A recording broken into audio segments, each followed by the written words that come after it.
మగవాళ్ళు costly brands తాగితే చాలా స్టేటస్కి సింబల్ అని అంటుంటారు, బట్ హెల్దీ అని కూడా జస్టిఫై చేసుకుంటూ ఉంటారు చాలామంది. ఇంత కాస్ట్లీ వైన్ తాగాను, అమెరికా నుంచి బ్రాండ్ వచ్చింది, సో చాలా మంచిదంట హెల్త్కి, 1980 1990 ఇట్లా చెప్తూ ఉంటారు. నాకు అర్థం కాలేదు సార్, అది అసలు ఎంతవరకు వాస్తవం? నిజంగానే కొంతవరకు రిఫైన్డ్ ఆల్కహాల్. ఓకే. ఆల్కహాల్లో కూడా 2 టైప్స్ ఉన్నాయి, బ్లెండెడ్ ఆల్కహాల్ అని, సింగిల్ మాల్స్ అని ఉంటాయి. ఈ మాల్స్ అనేసరికి ఎక్కువ రోజులు అయ్యేసరికి అంటే బేసిక్గా ఇట్స్ డ్రింకింగ్ హ్యాబిట్. ఇప్పుడు మీకు వెస్ట్రన్ కంట్రీస్కి వెళ్ళినప్పుడు ఎవరు కూడా, ఇప్పుడు మన ఇండియాలో ఉన్న డ్రింకింగ్ కల్చర్ వేరే, వెస్ట్రన్ కల్చర్ వేరే. వెస్ట్రన్ కల్చర్కి వెళ్తే వాళ్ళు డైలీ తాగే వాళ్ళు కూడా ఉన్నారు, 30 ml తీసుకుంటారు. వాళ్ళు ఏంటి స్లోగా ఓన్లీ 30 ml తీసుకున్నారంటే ఓన్లీ ఐస్ క్యూబ్స్ వేసుకొని మెల్లగా సిప్ చేస్తారు. అది వాళ్ళు రోజంతా ఒక 2 hours బయట ఉంటే 2 hours అదే పెగ్లో తీసుకుంటారు కొంచెం కొంచెం. మన ఇండియాలో అలా కాదు, కూల్ డ్రింక్స్ కలుపుకుంటారు, సోడా కలుపుకుంటారు, కంటిన్యూస్గా తాగుతూనే ఉంటారు, దానికి లిమిట్ లేదు. ఒక పెగ్గుతో ఆగేది కాదు. అండ్ ఫ్రెండ్స్ కూడా ఆగరు, నువ్వేంటి ఇంకా తాగట్లేదు ఇంకా తాగట్లేదు అంటే ఒక పెగ్గుతో ఆపేసేవాడిని కూడా 4 పెగ్గులు తాగేలాగా చేస్తారు. అది డేంజరస్. సో బేసిక్గా మనం ఎటువంటి బ్రాండ్స్ అంటే మనం ఎక్కువ కాస్ట్లీ బ్రాండ్స్ తీసుకునేసరికి they are more refined. Liver మీద కొంచెం లోడ్ తక్కువగా ఉంటుంది, బట్ లిమిటెడ్ క్వాంటిటీలో తీసుకుని ఏదైనా సరే 30 ml 60 mlకి ఆపేయగలిగితే anything is okay. Liquor quality తగ్గేసరికి అంటే డిస్టిలరీలో దాని టాక్సిక్ మెటీరియల్స్ అన్నీ తగ్గే కొద్దీ అది ప్యూరిఫైడ్ అంటే హైలీ ప్యూరిఫైడ్ అంటారు. సో అది బెటర్. ఓకే. ఈ మేల్ ఫర్టిలిటీ అనేది ఏ ఏజ్ గ్రూప్ నుంచి స్టార్ట్ అవుతుంది సార్? ఎప్పుడు వాళ్ళకి అలర్ట్ అనేది పెట్టుకోవాలి? అంటే నార్మల్గా 16-17 yearsకి స్పెర్మ్ ప్రొడక్షన్ స్టార్ట్ అయిపోతుంది. ఓకే. కొంతమంది కొంచెం ముందు స్టార్ట్ అవ్వచ్చు, అంటే టీనేజ్ నుంచి, కొంతమందికి లేట్గానే స్టార్ట్ అవ్వచ్చు. బట్ పీక్ స్టేజెస్లో ఎప్పుడు ఉంటుందంటే 20 to 30 years టైంలో పీక్ స్టేజెస్లో ఉంటుంది స్పెర్మ్ ప్రొడక్షన్ అనేది. సో 30 years తర్వాత నుంచి కొంచెం అంటే స్పెర్మ్ కౌంట్స్ తగ్గడం మొదలుపెట్టి 55, 60, 65 years వరకు కూడా బాగున్న వాళ్ళు కూడా ఉంటారు. అంటే మాకు చాలామంది ఇండియన్ పేషెంట్స్ వస్తారు, ఆఫ్రికన్ పేషెంట్స్ వస్తారు.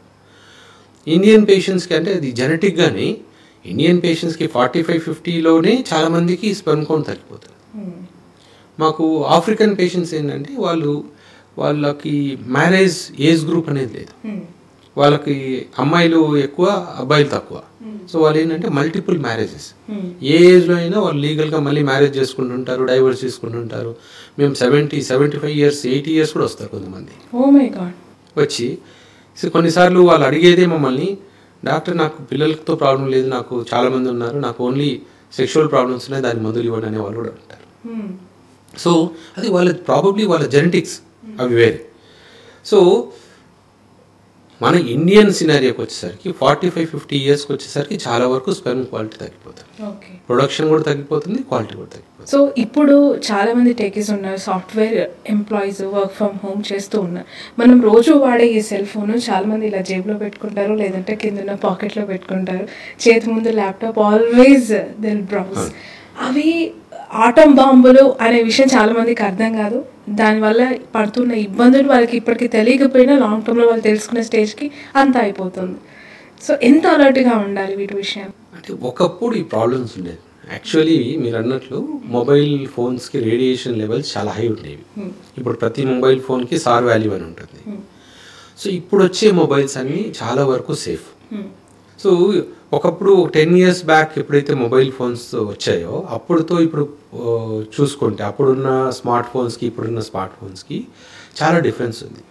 సో అప్పుడు ఏంటంటే కార్డియాలజిస్ట్లు ఏమో షర్ట్ పాకెట్లో పెట్టుకోవద్దు అనేవాళ్ళు, ఆండ్రాలజిస్ట్లు ఏమో ప్యాంట్ పాకెట్లో పెట్టుకోవద్దని అనేవాళ్ళు.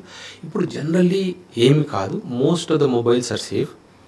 అంటే మనకు చుట్టూ ఉన్న రేడియేషన్తో పోలిస్తే మన మొబైల్ నుంచి వచ్చే రేడియేషన్ అది. ఇప్పుడు మనం సిటీలోనే ఉన్నాం అనుకోండి, మనం చుట్టూ తిరుగుతుంటే ఎన్ని మొబైల్ టవర్స్ ఉన్నాయి, వాటి నుంచి వచ్చే రేడియేషన్సే చాలా ఎక్కువ. మనం ఇప్పుడు మన బిల్డింగ్ పైన లేకపోయినా మన పక్క బిల్డింగ్ పైన ఆ పక్క బిల్డింగ్ పైన ఉన్నా కూడా మనం హై రేడియేషన్ జోన్లో ఉన్నట్టే.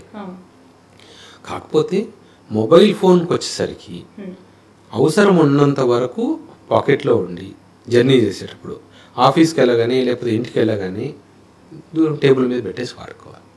కానీ ఇప్పుడు కొంచెం బ్లూటూత్ ఇయర్ ఫోన్స్ ఇవన్నీ వచ్చాయి కాబట్టి వాటిలో కూడా రేడియేషన్ ఉంటుంది. చాలామంది వాటిని వాడుతున్నారు కాబట్టి మొబైల్ ఫోన్ నుంచి వచ్చే డ్యామేజ్ చాలా వరకు తగ్గిపోయింది. బట్ ల్యాప్టాప్స్ మీదకి వచ్చేసరికి చాలా వరకు అవేర్నెస్ వచ్చేసింది. ల్యాప్టాప్ థై మీద పెట్టుకుంటే ఆ హీట్ వల్ల టెస్టేజ్ డ్యామేజ్ అవుతాయి అనేది బాగా వైరల్ అయిపోయింది.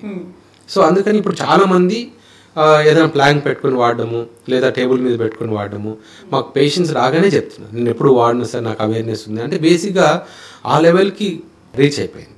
సార్, ఈ మధ్య కాలంలో లాస్ ఏంజల్స్లో జరిగిన ఒక రేస్ ప్రపంచవ్యాప్తంగా చాలామందికి షాక్కి గురి చేసింది. మీకు తెలిసే ఉంటుంది, ఈ కార్ రేస్ చూసాం, car racing, bike racing horse riding but sperm racing అనేది ఇప్పటివరకు మనం ఎప్పుడు వినలేదు, చూడలేదు. లాస్ ఏంజల్స్లో జరిగిన ఈ స్పర్మ్ రేస్ అనేది ఎందుకు చేయాల్సి వచ్చింది? దాని పర్పస్ ఏంటి, ఇంటెన్షన్స్ ఏంటి? బేసిక్గా మేల్ ఫర్టిలిటీ గురించి అవేర్నెస్ తీసుకున్నాడు మేము. బేసిక్గా రేస్ అంటే మనం స్పెర్మ్ని మనం కంట్రోల్ చేయలేం. మన స్పెర్మ్ ఎలా వెళ్తుంది, ఎన్ని స్పెర్మ్స్ ముందుకు వెళ్తున్నాయి అనేది మనం ఎప్పుడు కంట్రోల్ చేయలేం.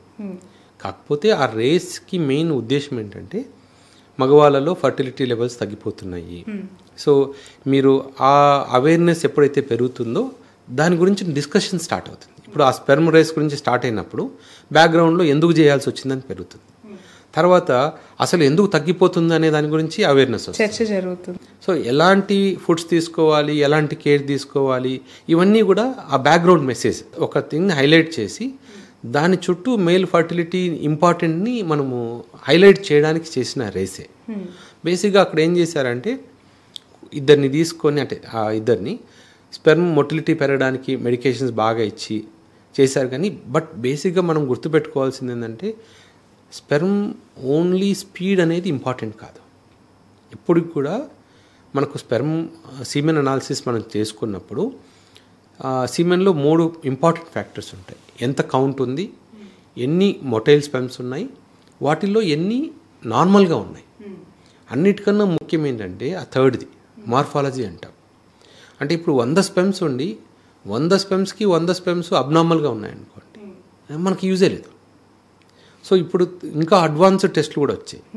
స్పెర్మ్లో ఉన్న డిఎన్ఏని కూడా మనము ఎన్ని స్పెర్మ్స్ డిఎన్ఏ హెల్తీగా ఉందని చూసేంత అడ్వాన్స్డ్ టెస్ట్ కూడా వచ్చాయి. దాన్ని డిఎన్ఏ ఫ్రాగ్మెంటేషన్ టెస్ట్ అంటాం. సో బేసిక్గా మనం ఇంపార్టెన్స్ ఇవ్వాల్సింది ఏంటంటే మొటిలిటీ కాదు. ఒకప్పుడు మనకు 10 years బ్యాక్ అన్ఎక్స్ప్లెయిన్ ఇన్ఫర్టిలిటీ అనేవాళ్ళు. డాక్టర్స్కి ఏమీ అర్థం కాకపోతే అంటే మీ ప్రాబ్లం ఏంటో మాకు తెలియట్లేదు, సో దీనికి ఏమీ రీజన్ లేదు, సో మీరు ఐవీఎఫ్ చేయించుకోండి లేకపోతే న్యాచురల్గా ట్రై చేయండి అని చెప్పి వదిలేసేవాళ్ళు.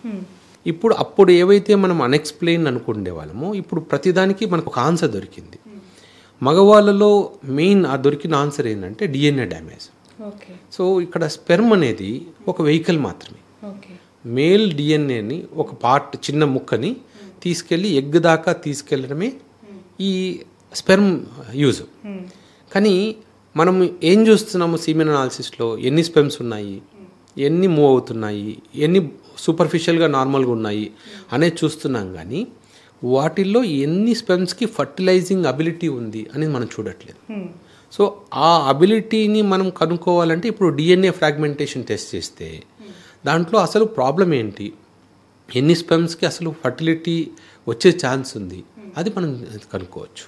మన బిఫోర్ జనరేషన్స్ అంటే ఒక 20 సంవత్సరాల క్రితం లేదంటే 15 సంవత్సరాల క్రితం ఎలాంటి అడిషనల్ పిల్స్ అనేవి లేవు. పిల్లలు పుట్టుకకు కావచ్చు, లేదంటే గ్రోత్కి కావచ్చు, స్పర్మ్ ఇంక్రీజ్కి కావచ్చు. బట్ ఇప్పుడు పిల్లల కోసం అలాంటివి వాడాల్సిన సిచ్యువేషన్ తప్పనిసరి అయ్యింది. ఇన్ ఫ్యూచర్ ఎలా ఉండబోతోంది అంటే, సో ఇన్ ఫ్యూచర్ మనము 2 డిఫరెంట్ సినారియోస్ చూస్తాం. అంటే ఇంకొక షాకింగ్ థింగ్ ఏంటంటే నెక్స్ట్ జనరేషన్, ఇప్పుడు మనం అనుకుంటున్నాం కదా చాలామందికి కోరికలు తగ్గిపోతున్నాయి, ఈ హైపో యాక్టివ్ సెక్షువల్ డిజైర్తో చాలామంది పుడుతున్నారు పిల్లలని. వీళ్ళు పెద్దవాళ్ళు అయ్యేసరికి పెళ్ళి చేసుకోవాలని ఆలోచనే లేకుండా ఉన్నవాళ్ళు చాలామంది అవుతారు.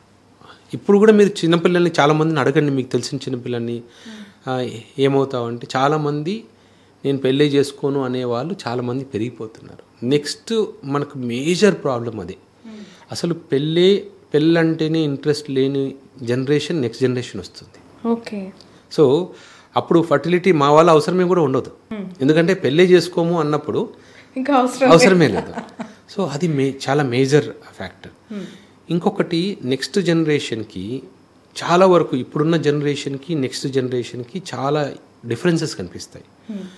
ఇప్పుడు మనం చాలామంది పిల్లలకు ఆస్తులు కూడా పెడుతున్నారు, పిల్లలకి ఇల్లు ఉండాలి, కార్లు ఉండాలి, పొలాలు ఉండాలని చూస్తున్నాం కదా.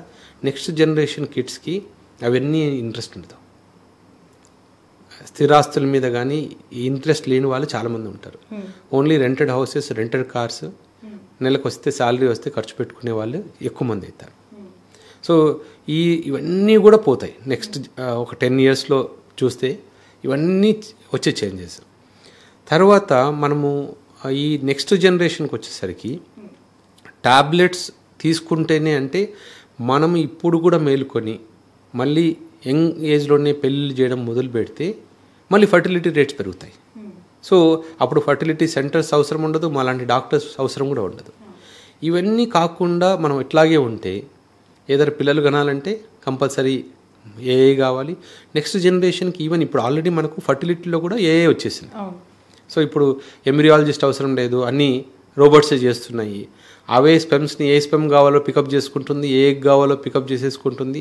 సో నెక్స్ట్ జనరేషన్ వచ్చే వాళ్ళలో కూడా సో ప్రాబ్లం ఏమవుతుందంటే అసలు జెనెటిక్ మెటీరియల్ ఎలాంటి మెటీరియల్ ట్రాన్స్మిట్ అవుతుంది నెక్స్ట్ జనరేషన్కి, అది కూడా మన కంట్రోల్లో ఉండట్లేదు.